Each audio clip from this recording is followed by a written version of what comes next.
and welcome to Long Live the Queen, where we talk about the women who made history. And by we, I mean the royal we, because it's just me. Today we're going to talk about Margaret of France, Queen of Hungary and England.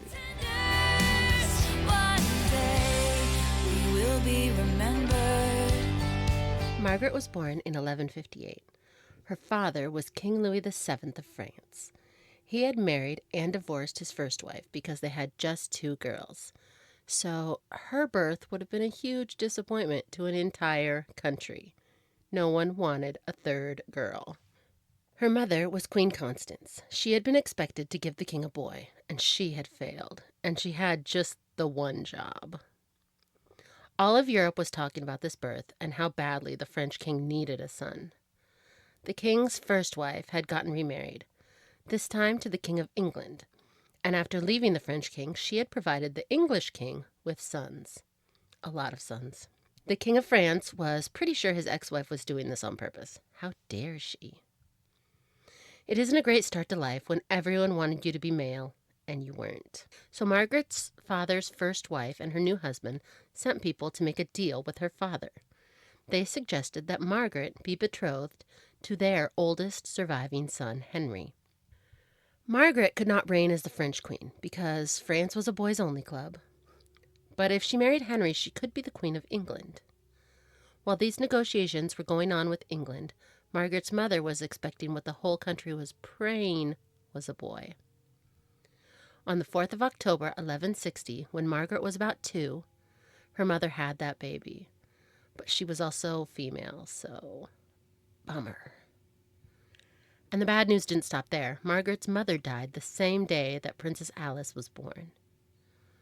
Less than a month after her baby sister was born, Margaret was officially betrothed to Prince Henry of England. Margaret was 2, Henry was 5. This was awkward for a couple of reasons. Prince Henry's mother was the ex-wife of Princess Margaret's father. When your mother-in-law is your father's ex-wife, things can get complicated. And they had children together, 2 daughters, both girls, meaning that when they got married, the bride and groom would share half-sisters, the groom having the same mother and the bride having the same father. Just 11 days after 2-year-old Margaret was betrothed to the English prince, and 5 weeks after the death of the queen, the king remarried. This time to Adela of Champagne. In 1165, when Margaret was about 7, her little sister Alice was about 5. Their stepmother had the long-awaited male heir, Prince Philip. Everyone in France breathed a sigh of relief. They finally had a future king. But he was a baby, and they needed a male spare. In 1170, when Margaret was about 12, her betrothed was crowned junior king. This was a French Capetian tradition. The French kings crowned their sons junior kings before they died, to stop succession wars. When the king died, they already had the next guy crowned and anointed. So the English were trying this tradition out. Just 2 years later, 14-year-old Margaret was married to 17-year-old young King Henry. When Margaret was 15, her husband had a bit of a falling out with his father. He was frustrated that his father wasn't letting him take on the young king duties. He went to France to talk about it with his father-in-law. During 1173 and 1174, the young King Henry, along with most of his brothers, rebelled against their father, with the support of his father-in-law, Margaret's father, King Philip of France. This rebellion didn't go so well for Margaret's husband. They lost the rebellion against their father. Their mother was put into castle house arrest and hidden away by her husband as punishment for supporting their sons in their rebellion. So Margaret's husband, the young King Henry, decided, fine, my dad doesn't want me to be king, I'm going to work on myself. Margaret's husband became the tournament guy. He would travel all over France, competing in every tournament he could. You may know someone like him. You know those guys who are super into Spartan races? They travel all around, competing in different cities. This was the 12th century version of that. And he was reportedly good at tournaments. This could be a dangerous hobby, but he needed some way to get his frustration out, and with his mother imprisoned by his father, this was his next best option. Margaret was expecting by the end of 1176. She decided to spend her confinement in France. That was home. They were living in France anyways because of the falling out with Margaret's father-in-law, the King of England. France was safer. France was where Margaret's father was the king. Margaret went to labor with this baby early. Too early. Her baby, Prince William, was born prematurely, and he lived to be only 3 days old. Margaret survived, but her baby didn't. She did not have an heir for England. Over the next couple of years, Margaret did not get pregnant again, and people were starting to wonder if she could.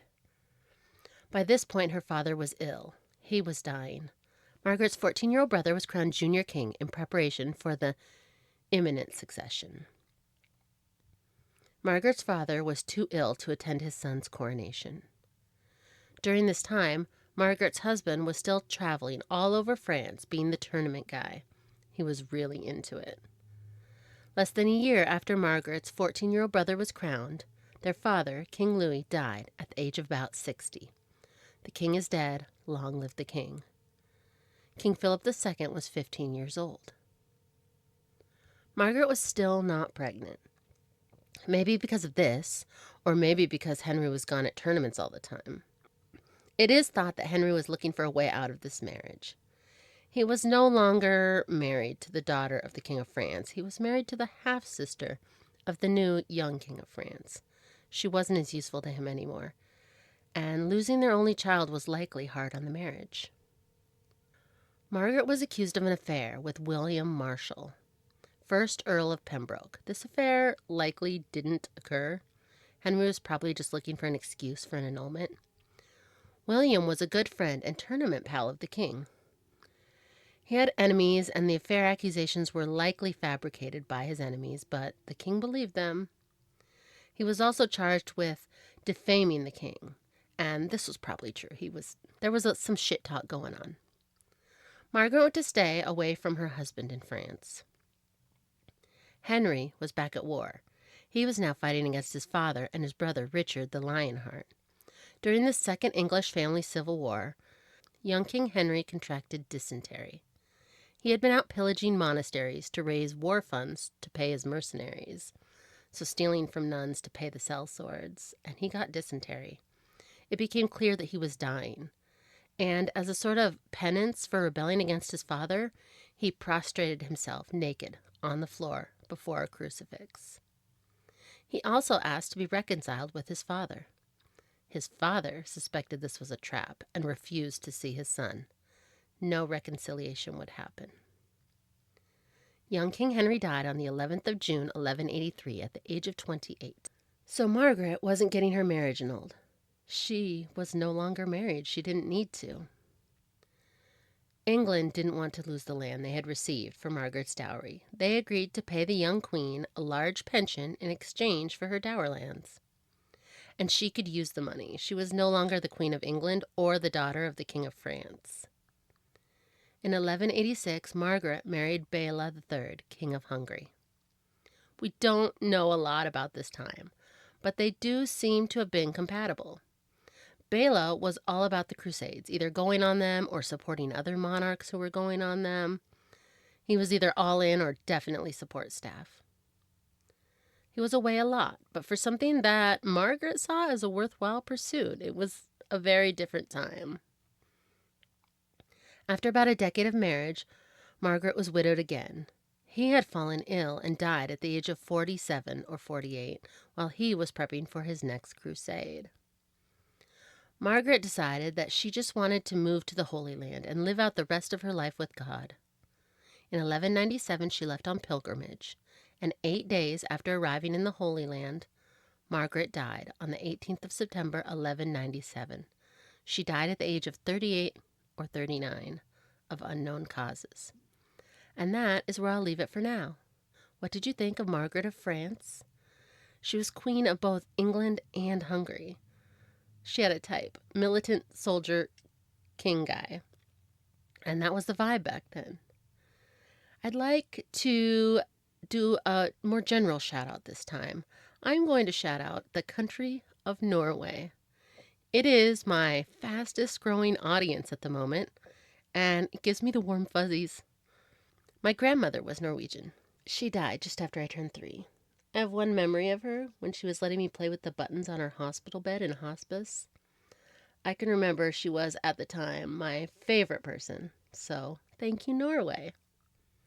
Long live to all the queens out there. And until next time, bye. You'll be remembered.